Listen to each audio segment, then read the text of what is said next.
Welcome to the Practice You podcast. My name is Elena Brower.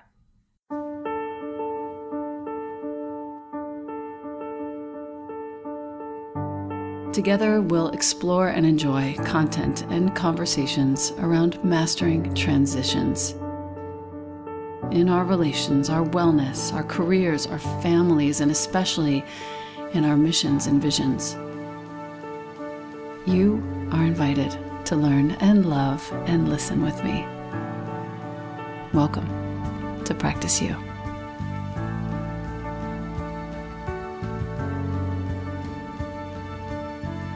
Welcome back to the podcast. I have one of my first inspirations, one of my first teachers, one of my first guides, one of the first people that even gave me the remotest possibility that I would eventually teach yoga. Her name is Seane Corn. Welcome, Seane. Thank you so much. I didn't realize that. I'm humbled. It's true. It's true. Back in the day, in the late 90s, when I would leverage my credit cards, travel to LA and take class at Yoga Works in Montana, you were one of the first teachers with whom I studied. You blew my mind. You were like cursing and having fun and being super irreverent, but also like deeply, deeply reverent at the same time. That's funny. You blew my mind. You're an internationally acclaimed yoga teacher. You are a spiritual and social activist. You're one of the first teachers in the US to popularize vinyasa flow yoga. And you started in the 80s, correct? I started practicing in the 80s, yeah. Okay. When did you start teaching, actually? 1994 is when I taught my first class. Dude, I caught you like 4 years in. That's awesome. Mm-hmm. You're known for your impassioned teaching style. We all know this who studied with you. You're the co-founder of Off the Mat Into the World that started in 2007. And all told, since then, you've helped to raise over $3.5 million via the Global Seva Challenge by activating communities of yoga and wellness. You are training yoga leaders. Note, I didn't say teachers. Yoga leaders worldwide on how to activate real social change. You're raising awareness about global humanitarian issues such as HIV and AIDS pandemic, sex trafficking.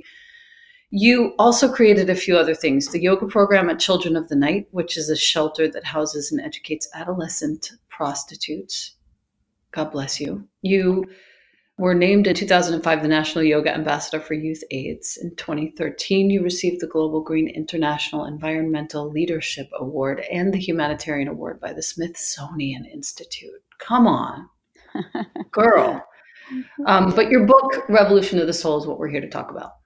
And it was released just last year, published by Sounds True. We share a publisher. And in light of the fact that Ram Dass has just passed away, we're now talking just a few days or a week after he's passed. I know that he was a teacher for you. How do you see your role, to start with, as sort of a senior teacher, an elder now in the yoga community? I think that's a great question because it's something that I started pondering when I was around 48 years old, I would say. I'm 53 now. So I'd say about 5 years ago, as I was approaching 50, I became really aware that organically my role within the communities of yoga was naturally going to begin to evolve. Like, I'm no longer the ingenue. That ship sailed many, many years ago. And yet I also didn't consider myself a senior teacher. I hadn't taken that ownership yet, but I had a couple of moments where some senior teachers, and I put this in air quotes, initiated me, like kind of passed the baton. And I, at the time, I was kind of like, what? I'm too young for this. And then I started realizing, no, my senior teachers are retiring. And with the loss of Matzi and Ram Dass and many other teachers, they're dying. And there's a responsibility that someone like me has, who has longevity in his community and has seen it evolve and grow, to step into another level and take real ownership for it. So when I was 48, as I was approaching my 50th birthday, I started to do some really deep inner work and started to cultivate teachers and therapists around me, older women, to, I guess, usher me in Yeah. to a new level of understanding, whether it was about what was going to be happening to me physiologically, psychologically, emotionally, what needed to die for something to be reborn, what level of confidence did I have to have within myself in order to take ownership of this role and be okay with the authority that comes with being an elder, if you will. Mm-hmm. And in that process of working with these older women, the reflection I kept getting back from them is they kept saying, Seane, you need to write a book. You need to write a book. And at the time, I thought that that suggestion was more about credibility, meaning that, well, if you're going to be an elder in the community, you have to have a certain amount of credibility, and having a book really allows for that. At least it's, from the outside. So I had a lot of resistance to that because of my own limiting beliefs that I'm not smart enough, I'm not organized enough, I don't have enough content, I don't have enough lived experience, all that stuff. Mm-hmm. But I committed to going into that process. Now that I'm on the other side of it, and even during the writing of it, I realized that it was never about the completion of the book. It was never about the book itself. It was about the process that I was going to have to be forced to go in to confront these limiting beliefs and to have to really address some of the deeper shadows and also rebirth the youngest part of myself, the child part of myself that had been dormant for a really long time. And in the excavating of that child self, I also had to excavate a lot of my trauma.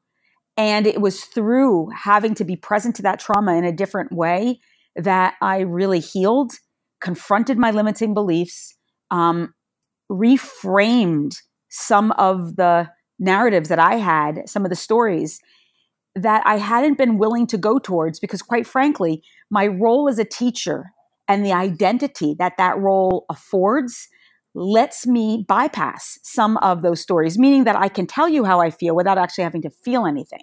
Yeah. I can assign a lot of depth and meaning to experiences without actually having to be present to it. And writing the book forced me to have to be present. And it opened up this incredible threshold of spiritual maturation that couldn't have happened unless I walked through the messiness of that process. And so in answer to your question, like, I feel way more prepared now to step into that role as mentor, as leader, with a lot more clarity and confidence. And it was because of the process of writing that book that I feel that I now have that willingness to do so in a way that prior I didn't have. It was a real initiation. Yeah. That is a true story about writing. In the first chapter of your book, you tell a story about your friend Billy. I'm on page 16. Over the years, you say, I've sat at the feet of saints and sages. I've traveled to meet beloved teachers and guides, but never have I awakened to the sweet and simple truth of seeing the God within the way that I did that night through the eyes of an angel, my angel, in a place called heaven. Hilarious. Heaven was the name of the club, by the way, that you were in. I remember it. Would you like to share that story? Because I think it actually tells a lot about you and who you've become.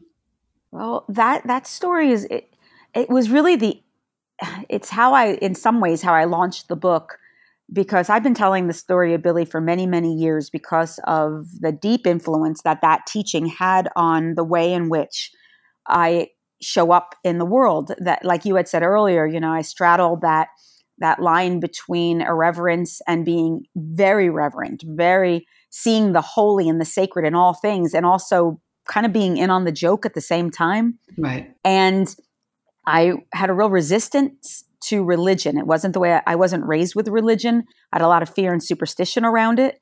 I didn't understand the difference between religion and spirituality. And when I moved to New York from Jersey, right after high school, so I was still 17, I worked in nightclubs because I didn't have an education, and I had, I was open, and I also partied really, really hard at that time. So working in nightclubs was a way to get a lot of my needs met. I got the free drugs and alcohol, and I also got to experience really the shadow side of life and dance at that edge.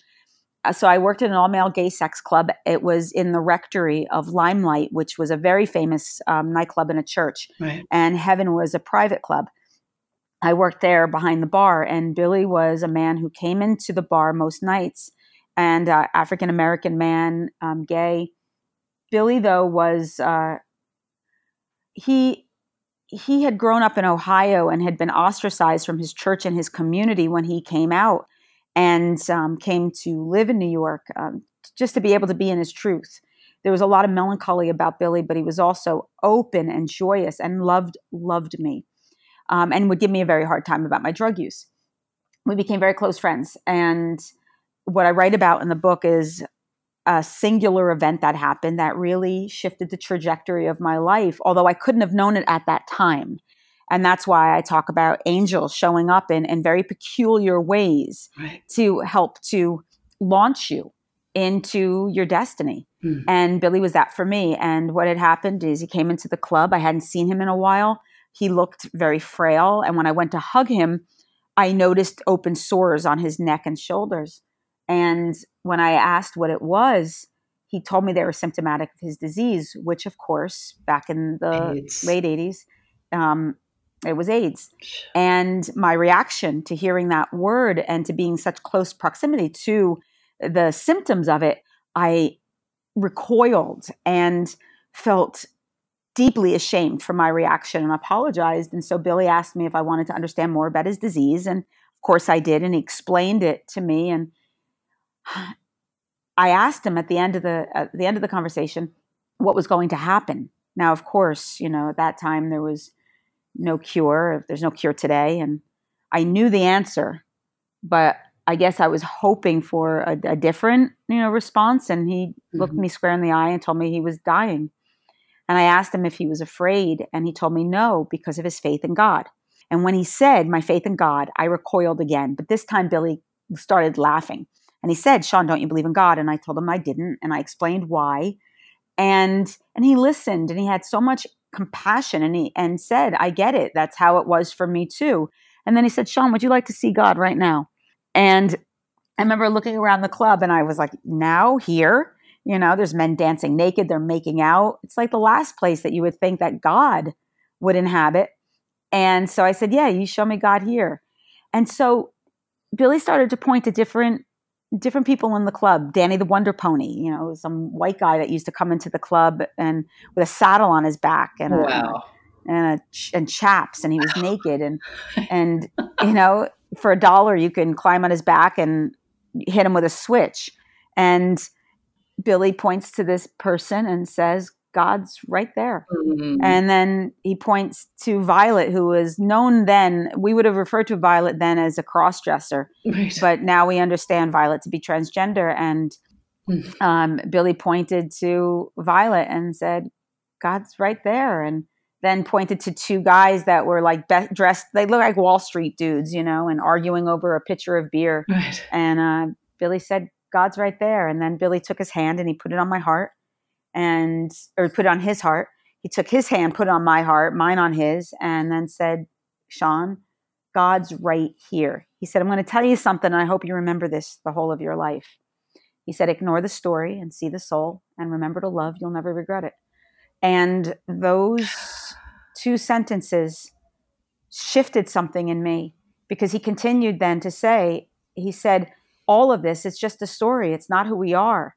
He said, "Danny the Wonder Pony, Violet, me, you, AIDS, all of it. It's an aspect of our journey, but it's not who we are. Who we are love and light and infinite grace. And we are all here to awaken to the power of love within.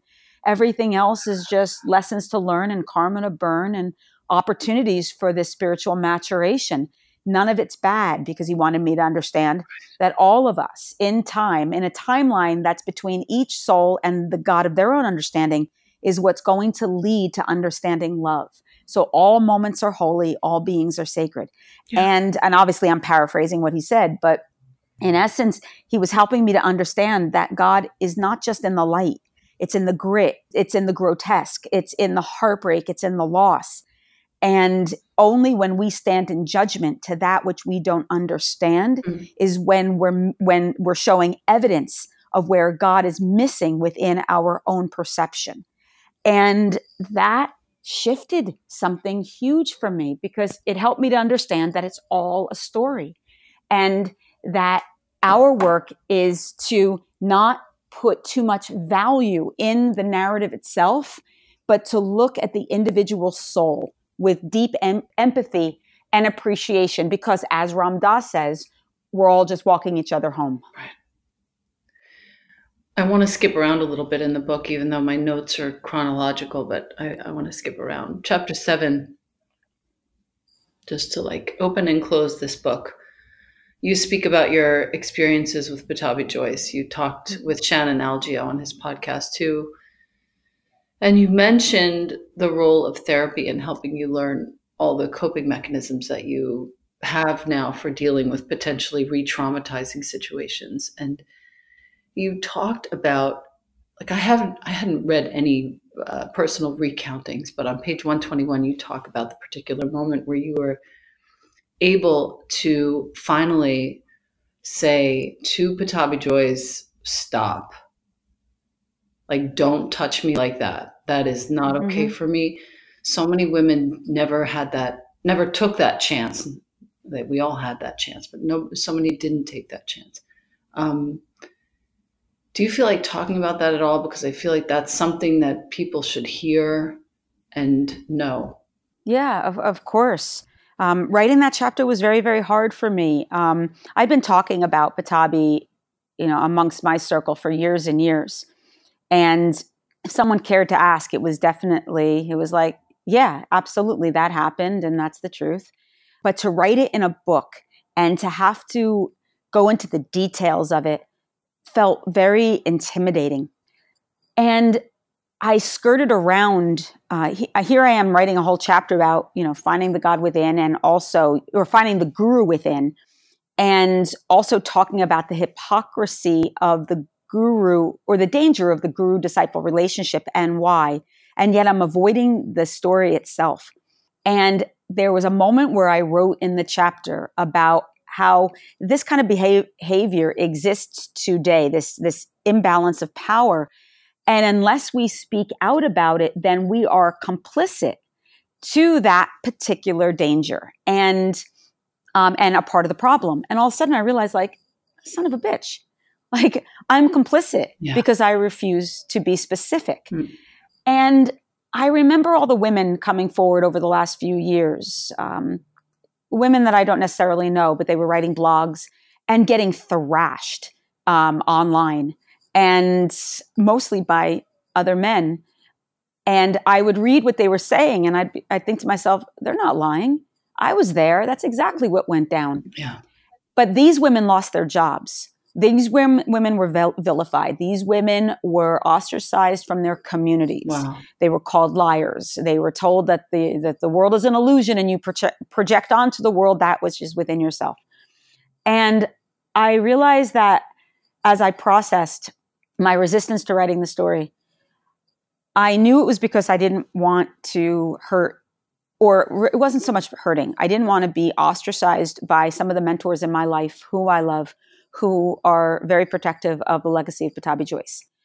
But what I also knew is I'm not going to lose my job. In the big picture, it's not going to impact my reputation negatively. I might lose a couple of friends. Even if it does, who cares? It's the truth. Right. But I had to process that. Right. Like, I had to really let myself, really ask myself, what's my concern here? And feel into that. And I thought, I have a responsibility. This is really, again, first step in modeling mentorship and leadership. I have a responsibility because of my positionality within the yoga community, above and beyond anything else, that this is the privilege, because of the privilege that I've been given, that there also is a responsibility with that. And I have to do it so that some young teacher never has to do that again. Right. So that they never have to be put in a position to be called a liar. Like, I'd rather take that on the chin because my positionality can afford that hit. someone else might not be able to afford losing their job. So how dare I not so I lose a relationship, but how dare the injustice of that really weighed on my body. Right. And so I was like, oh, I am writing this and I'm going to be specific. But it was not easy. I had to balance that within my own, the trauma within myself of having to go into it to tell the story from present time. And, I wrote it and I just, went into it because the gift in that story also, the gift even in my relationship with Patabi Joyce and going back to Billy, that they're all angels. It doesn't condone his behavior. But I've dealt with childhood sexual trauma and sexual trauma my whole life. I've been in therapy since I was 18 years old. I suffered with anxiety and obsessive compulsive disorder as a result of my childhood sexual trauma. And one of the survival mechanisms that I had and have is dissociation, my ability to check out and not feel anything at all. And one of the things that would happen to me when I would go up against anything that was overwhelming was that I would freeze and be physically incapable of taking the next action, either physically or verbally. And so I always knew that if I was to be assaulted, it would be impossible for me to run, to fight back, to even yell, because the evidence has shown that all those parts of my physiology go into freeze mode and I can't even utter a sound. Like my throat physically shuts down. Yeah. So what was very empowering in the Patabi story is that when I first saw what was happening, I remember, and that was day number 1, I remember looking around and being like, is everyone else seeing this too? Because this doesn't seem right. But everyone was telling me that what I was seeing wasn't actually in reality. It was the guru doesn't have that relationship with the human body, blah, blah, blah. Or I was projecting something, misunderstanding something. And I was like, yeah, I don't think so. Because I'd already been in therapy at this point for 12 years. So I had done an enormous amount of work on learning how to speak up and out and learning how to trust that what I was seeing and experiencing was actually real. And so I was like, I'm choosing to be here because I want to be part of this experience, but this is happening.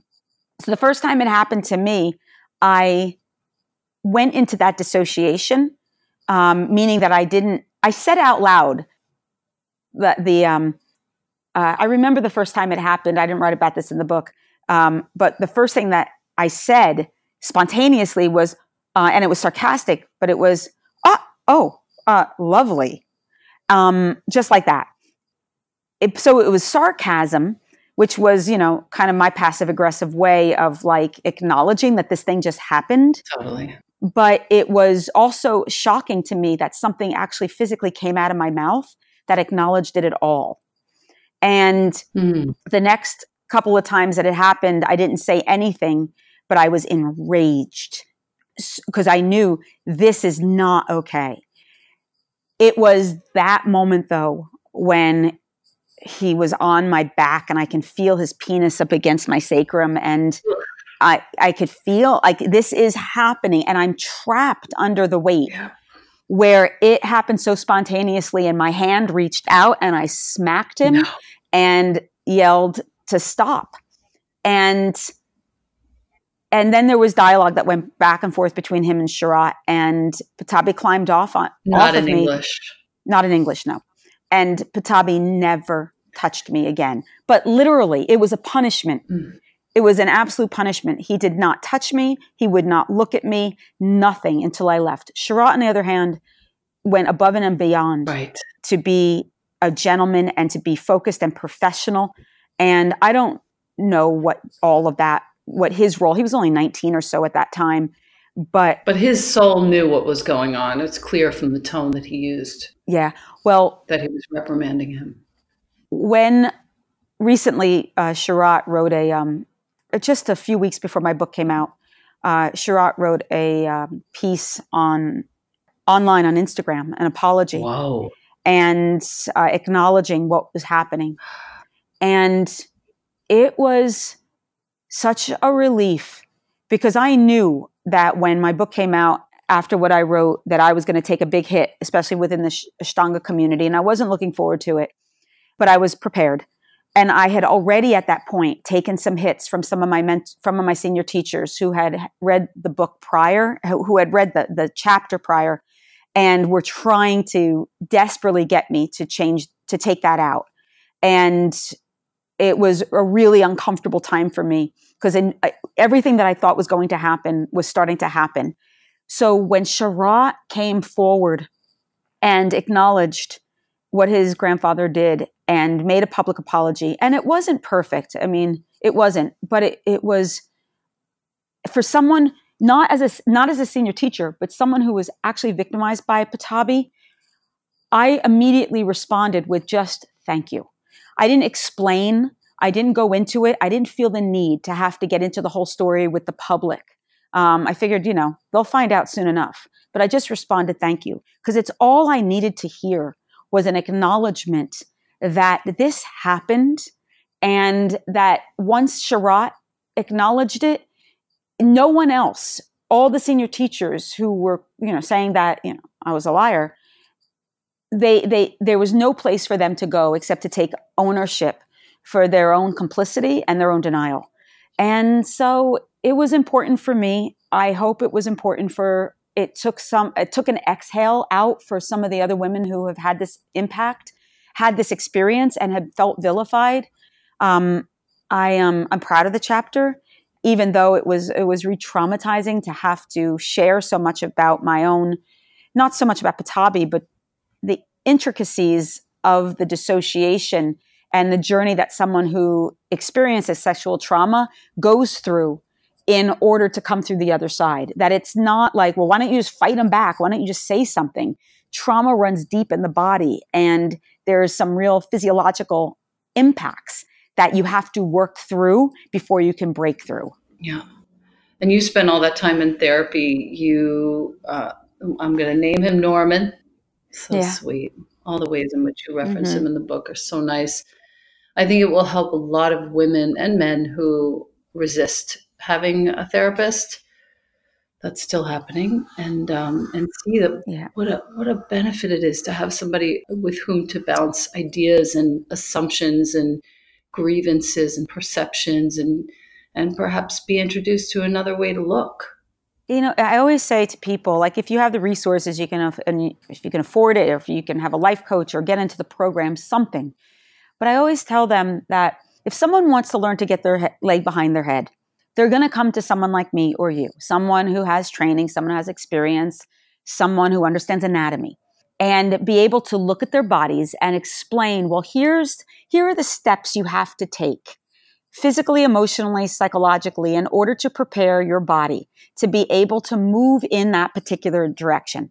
Now, there's not going to be a lot of shame around it. They're going to be like, oh, I see. I've got to do ABC to get my hip open enough safely to be able to approach this. And I would say, yes, here are the exercises, here are the practices. And to me, it's the same with therapy. If you leave me to my own devices, my perception is going to be influenced by my trauma, by my fear, my rage, my shame, my guilt, my grief, and the limitations I have in my understanding of a broader worldview.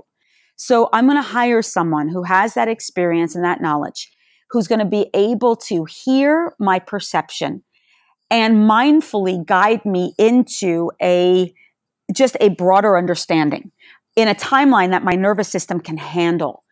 And I think that as I share in the book, Norman led me psychologically to a certain degree, to a certain place. And then my next therapist, all of them just added to it as my nervous system titrated to the information, and meaning acclimated. And so yoga was not enough alone. Yoga actually became one more tool for my dissociation, because in yoga, I learned detachment. Big feeling comes up, detach, breathe, and everything changes. But it was in therapy that said, no, what is that feeling? What is the rage, the shame? Give it a voice, give it a shape. Don't get spiritual, get human. And because yoga taught me how to bypass, where therapy taught me how to be present without shame. And And then in time, I learned how to integrate the two. Right. It's interesting. You taught at Omega, going back to one of the earlier chapters, you taught at Omega 4 days after your father passed away. Oh, yeah. And I remember going to Australia and teaching like a week or two after my mom passed away and not changing the plan, taking the kid and just going. And you talk about, this is like one of the most touching moments of the book for me. You talk about this porousness that you felt, that when you were teaching so close to his death, you could almost feel more acutely and precisely everything that the students were feeling. And I know that to be the hugest gift ever when somebody passes close to you. Can you talk a little bit about that time? And Yeah. For my listener who's just lost a parent or just lost somebody close to them, what's the beauty in that time and what should we look for? Oh, boy. Actually, the moment you're talking about wasn't in the book. So that must have been a conversation between you and I personally that like landed, or you heard me talk about it elsewhere. I do share about my father, the very last chapter, which is an ass kicker of a chapter. Hard to write, but so important. And it frames so much of the book.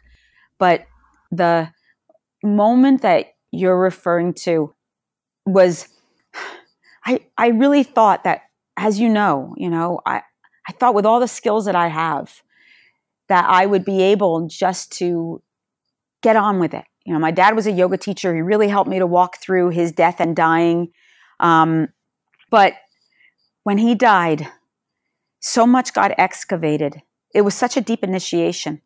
When I went to Omega, I remember I got out of the car with my mom and a student walked by and just said, "Hey, Seane." And I turned and like big smile just kind of lit up. "Hey, how are you?"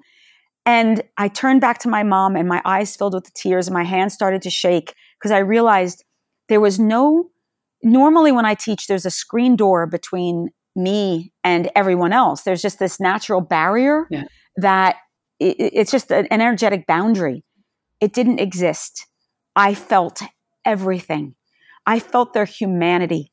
I felt their family. I felt their loss. I felt their grief. I felt their pain and suffering, or their future pain and suffering. And it went right through my body. And I was like, "Oh my God, Mom, I can't do this. I don't know how to do this. I don't know how to stand in the presence of another soul while I'm in my grief."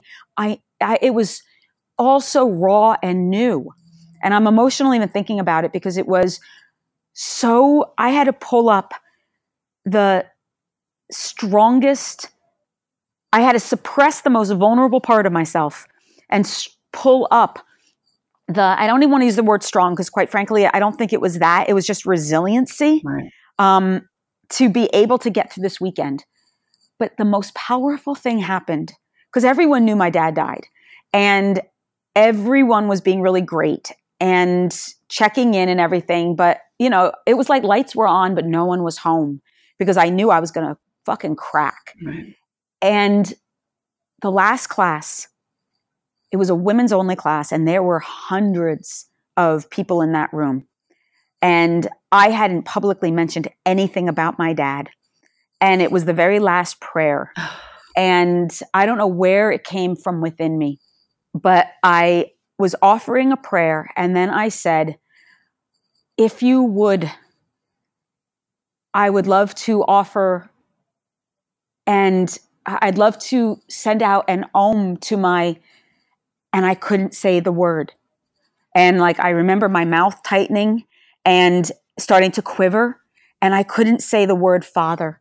But everyone knew what was happening, what I had been holding. And all of a sudden, this one woman in the room just started to om. Of course. And everybody started to om. And I sat on the stage and just wept and let myself be carried by the community to do for me what I couldn't do, which was surrender and let myself feel the overwhelm of grief and also to let them witness the humanity of it. Before my dad died, he wanted me to teach this workshop called Yoga for a Broken Heart, and he wanted me to do it within 3 months of his death. And I told him, I was like, "Dad, I can't do it. I'm not going to be able to talk about any of this. I have to process it." And my dad said, you have to normalize death. It's a part of the living, and you are fortunate enough to do it in the right order of things, meaning that even though it's hard, it's still the right order. They die before we die. We shouldn't have to bury our children, which many people sadly do. And I remember that moment of being lifted by the community and being witnessed in my grief and allowing my vulnerability and my shame, as if I should be better because I'm a teacher. I should be beyond this. I shouldn't have to, I should be like, yeah, it's okay. We walk each other home and that's what this is. That wasn't the truth. And by them carrying me, it empowered me to be able to, within those 3 months, teach yoga for a broken heart. And even though it was really hard, every time I talked about death and dying and witnessed people in their grief and let them witness me in mine, it accelerated my healing process. Right. And I know it accelerated others as well. And I'm not going to suggest it was easier. It just was always a relief when it was over, just to have the space to speak about the incomprehensible. Mm-hmm. And I remember, of course, when your mom passed also, although I remember saying to my dad that I was so grateful that he was teaching me about death and dying first before my mom, because not that I loved my father any less, but there was definitely a different love that I experienced between my father and my mother. Right. And my father helped me to prepare for the inevitability of my mom's, which if it was reversed, I don't know if I'd even be having this conversation with you. It was not an easy time. No, that was not. But we had these 24 hours, and I got to say and feel and do a lot of the things that anyone would have ever wanted to do or say. Yeah. And I read all the books, and I'm secretly a little bit obsessed with death. And one of my main teachers is Rod Stryker, and he's always teaching so that we can have a better death, not necessarily a better life. And all of that fed into it. I spoke to Douglas Brooks that day, got a prayer, all the things that I needed to do, but it was still crazy. Yep. And you said the perfect thing there. If you have that kind of relationship with your family, say all the things. All the things. I didn't want to because it felt like if I went to my dad and started saying all the things, it would mean acknowledging that he was going to die. It would mean saying goodbye. And I didn't want to be that one to put the nail in his coffin, so to speak. And I knew when it was happening, when we were moving, the cancer, it was too late.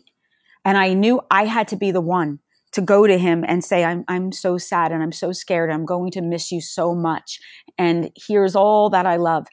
Oh my God. That walk from my bedroom to his was just the longest walk known. It felt like the longest walk known to man, and dropping to my knees and putting my head on his chest and letting him be my dad, letting him be my daddy, letting him hold me and whisper in my ear and letting me sob like I was 8 years old, and letting him carry me and not being that, the strong woman that I am.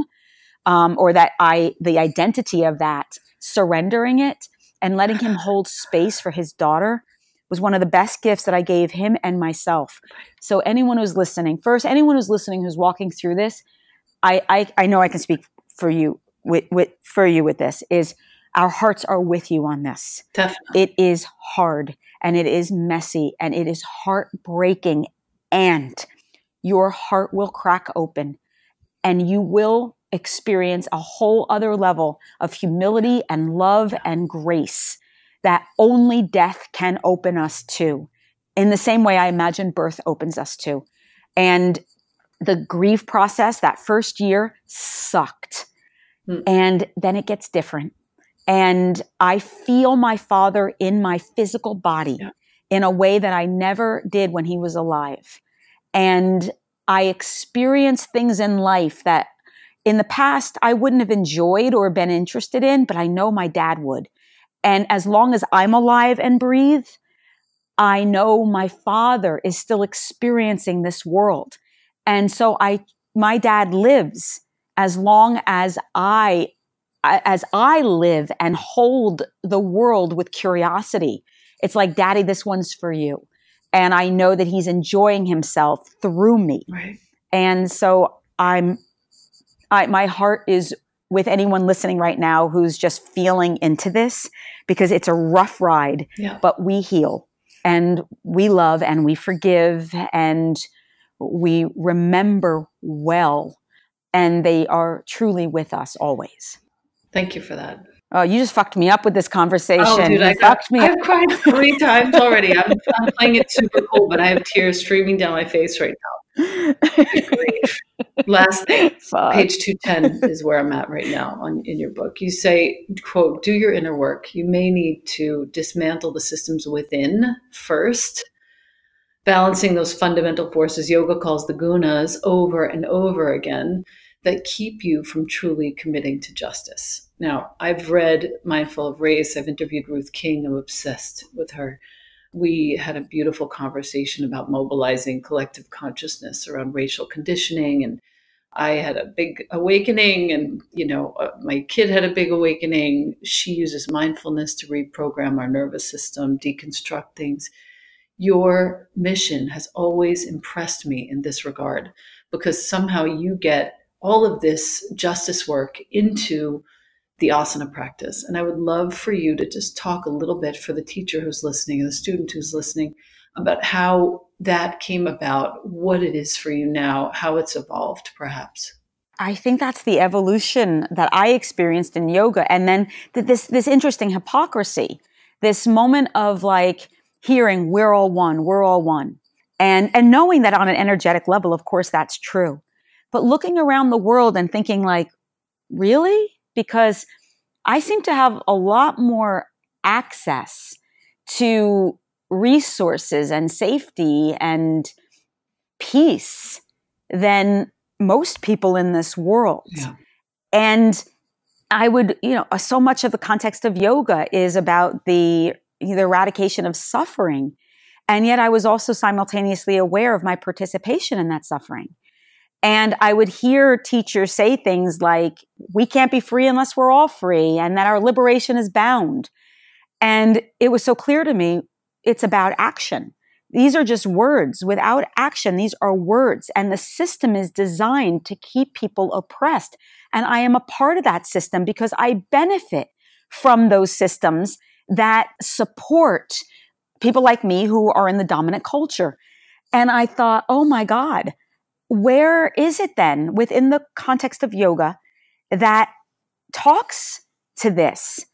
And it certainly wasn't it's everywhere in the context of yoga. It's everywhere. It's really looking at our pride. It's looking at our ego. It's looking at all aspects of the self. Everywhere in yoga is asking us to hold the mirror up and to look at and self-study the places within ourselves that are dominated by the ego, that are creating suffering in others. And so if we want to dismantle the world that exists, that is creating oppression, then the first course of action requires us to dismantle the systems within ourselves that participate in that division of inequity. Right. And this became a mission of mine. I would say the practice shifted from the me to the we back in around 1997 when I went to work for Children of the Night, because I didn't go there with any sense of altruism. It wasn't about that at first. Now I look now and I see that God led me there because it was the next level of my evolution. But at the time, it was only because I was starting to make money as a yoga teacher. I believe in energy, and that abundance is an energy. And then if you stop the flow of abundance, like if you're not giving back, then you stop that flow. It becomes caustic. And I didn't want to stop the flow of abundance. So my interest in giving back, I put this in air quotes, was really cavalier. It was really about my own self-interest. And so I'm like, well, I should probably give something away then. But yeah, destiny led me to an environment that first held the mirror up, where I got so triggered and so uncomfortable and judgmental and reactive when I met what I would find out later was my disowned self. The part of me that I thought I had healed was standing right in front of me, and I didn't like it and I wanted to run from it.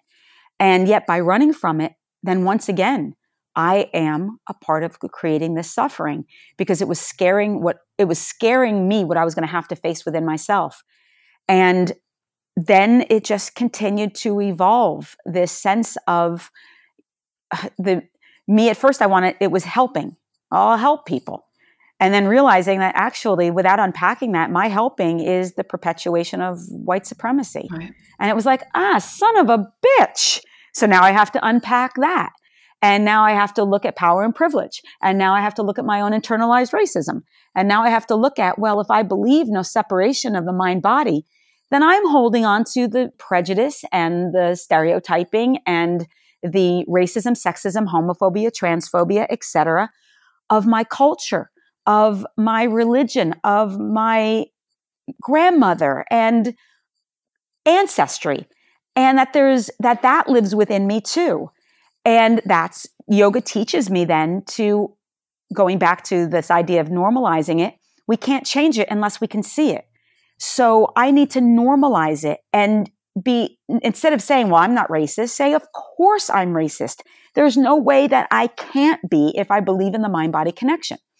So once I say, of course I am, then it allows me in the moment when I get triggered and the internalized bias and prejudice arises, I do what yoga teaches us to do. I pause, I breathe, I get very present, and I make a different choice. So rather than be reactive, I'm responsive and then therefore responsible. But it comes to me as a sensation. I'll feel it in my body first and be like, Seane, do not do or say a thing because you're about to create harm. Take a moment and be like, oh, hey, grandma, your bias is up right now. All right. What's the truth? Let's get underneath that. But don't pretend it's not happening. And I really wanted to get in the book. I was very committed to, instead of telling people like, you're a racist, your white supremacy is showing, I wanted to model it and be like, or rather embody it and say like, here's what it looks like. And here's how it shows up every single day. And here's how it shows up in my life, even as an experienced yoga teacher. Because by the end of the book, it's not 20 years ago, it's 5 years ago. And so it was important to say, like, this is going to continue to happen. The rate in which, though, we create harm gets less and less when you have good tools that you can access in the moment of the overwhelm. And so that's what those chapters are all about. And that's what the evolution of my own practice has led me towards. It's not fun, believe me, but I prayed, and I do this in the very beginning of the book. I open my book up with a prayer, and I want people to read that prayer, because that prayer opens that portal that if you're praying for transformation and clarity, that's what you're going to get. And it often shows up in a really messy way, but it's no less a response to the prayer itself. So that's what I asked for, is I want to be in service to this world in the most integrated and whole and holy way I can. And what it looks like is accountability. And that to me is what true allyship looks like, is taking accountability for the ways in which we create suffering and then change it. You're the one who does that. For me, when I saw you starting to do that, it was just the beginning, but I could feel you, and you moved me to weave messages into the asana in a way that nobody else had. And I really don't feel that anyone else does yet. I feel like you have a thing all your own, and the presence that you're able to cultivate in a room full of hundreds of people is priceless. Thank you for that. Thank you. That's my commitment, and it will continue to be. And it's what I want that in my mentorship and in my training of young yoga leaders is to help give them the framework to be able to do that in an organized way, to be as mindful of their languaging as possible, and to, instead of lecturing to the students, to really speak from the heart what it means to be in co-conspiracy with the community in order to create social change and justice in the name of peace. And it's not easy. it can be really, really scary, but there are skills and tools that can help the young teacher feel more confident in doing so, and also looking internally on how to process that fear so that it's not the thing that drives the message. But I'm not going to say it's easy. And I've had mentorship and training I did not do this just whimsically. I looked for guidance when I made that commitment, because like we're yoga students above anything else. And as my yoga practice was changing, so did my teaching. My teaching needed to change, and it needed to be bold, but it was scary. And I have definitely had some missteps.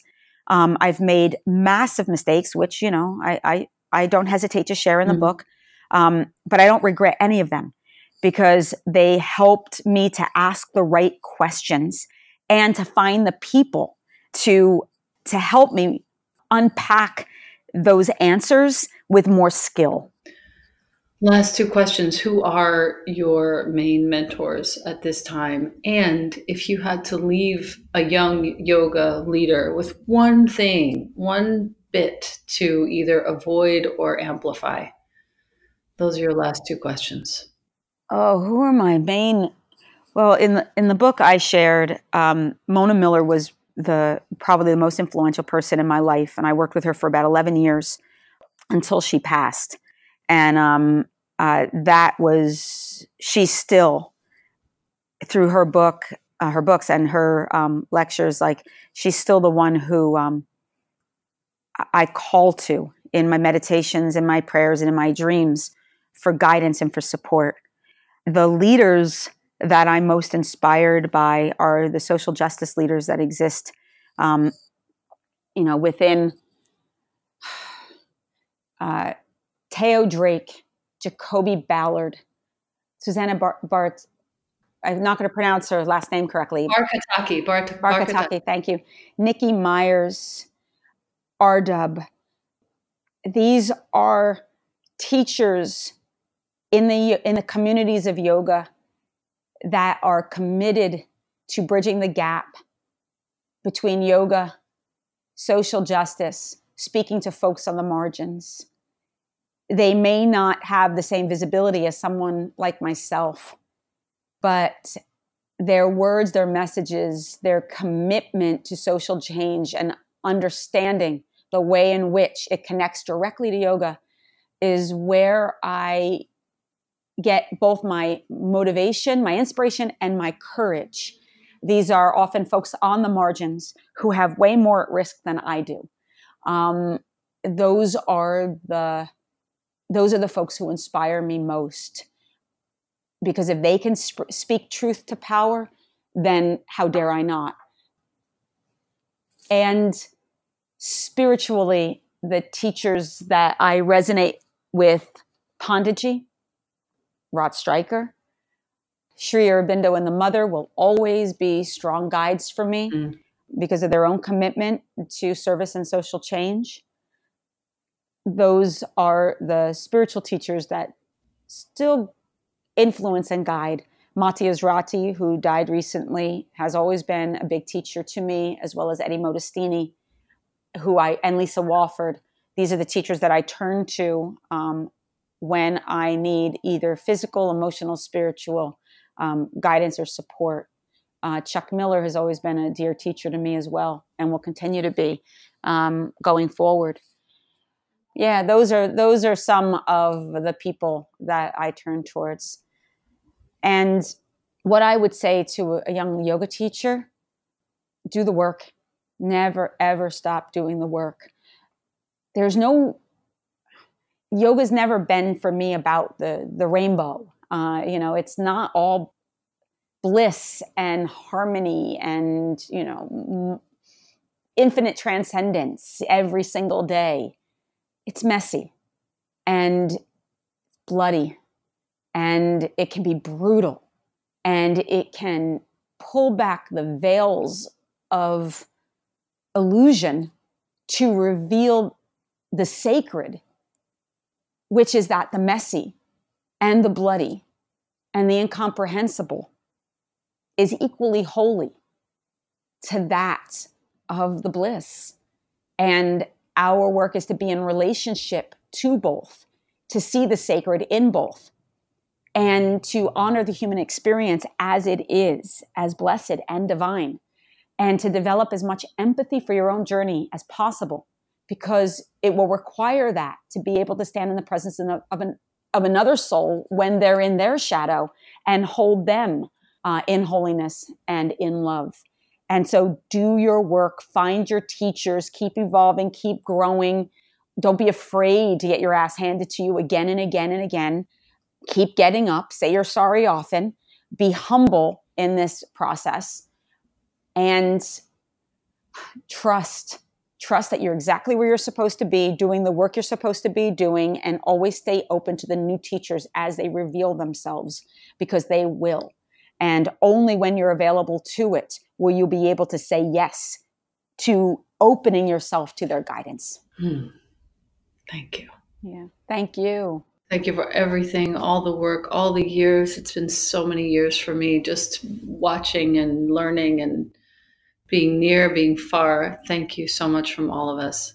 Thank you. And thank you to you. Believe me, I've watched your evolution as well, and the poetry of your words and your commitment to using that space to be raw and poetic.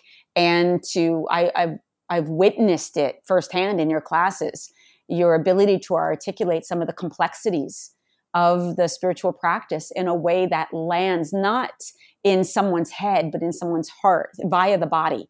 And so I know you're gifted at it. And so thank you for being willing in your own practice and teaching to continually evolve, because it shows. And people like me are paying attention. So good on you too. And I encourage you to continue. Thank you. Thank you so much. This has been great. I appreciate everything, and thank you for your time today. Thank you so much. It was such a joy to talk to you. Truly. Same. Yeah. Same. Thank you.